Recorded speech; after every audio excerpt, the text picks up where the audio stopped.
The Daily Caller reports a U.S. nuclear bomber fleet shares a fence with a trailer park linked to Chinese intelligence. Here it is. So it's one thing for a Chinese couple to buy a trailer park. Here it is. This is thanks to Google Image.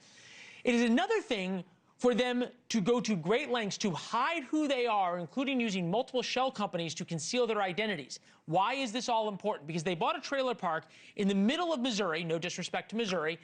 It's at the foot of the runway where America's largest fleet of B-2 bombers take off. So you can see on the map there, the B-2s are just on the other side of those trees. So here's the map. The trailer park is right behind the runway, less than a mile away. So in the event of war, our B-2 bombers would be taking off over Chinese-owned land. It's even more alarming when you factor in that the shell companies trace back to a convicted fraudster with alleged ties to the Chinese Communist Party.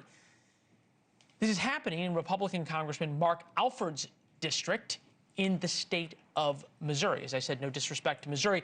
I don't think you buy a trailer park in your Whitman Air Force Base in Missouri as an investment when you're sitting in Beijing going, you know, honey, what could we invest in? Oh, I know. Let's find a trailer park. Let's get a lot of double wides. Right.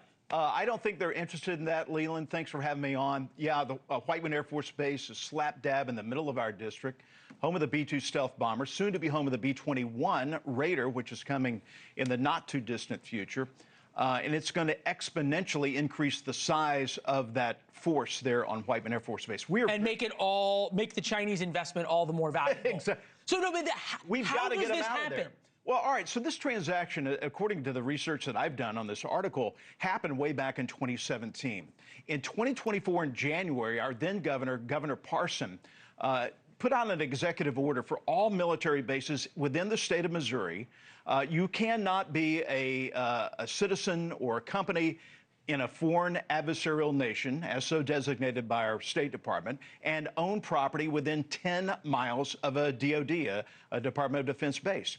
I didn't think that was good enough. We need to expand that, and that's why I filed the American Land and Property Protection Act, basically that says if you are a member of a foreign adversarial nation, a citizen or a company of those, China, Iran, Venezuela, Cuba, North Korea, Russia, you cannot own even an outhouse in the United States of America. You cannot go to those countries. Okay, but you're not going to do that because you're not going to be able to take land away from all the Chinese people who own condos. And here's something else, Leland. There is a Department of Treasury has the Committee on Foreign Investments in the United States of America called CFIUS. They are supposed to be taking a look at this. Under the Biden administration, they were not doing their job. In fact, this happened in the Trump administration, the first Trump administration. And whatever department was running it at that time did not do their job, and they somehow overlooked. They started to put some regulations in place where they were going and looking at these transactions. So let's look at this. They didn't have Whiteman Air Force Base on the list of those. And why would we have a list? Why would we have the Air Force Base with one part of the nuclear triad on the list? Who knows? Chinese companies buying land near U.S. military bases. Okay, so the Chinese have a plan to do this, right? And sometimes they conceal it through multiple shell companies. Sometimes they just go out and do it. And these are very strategically picked bases. Fort Bragg, Naval Air Station, Norfolk, Wright-Patterson, Whitman Air Force Base as well. I get having new legislation and this, that, and the other thing, but right now you have B-2 bombers flying over Chinese-owned land. How do you stop that right now?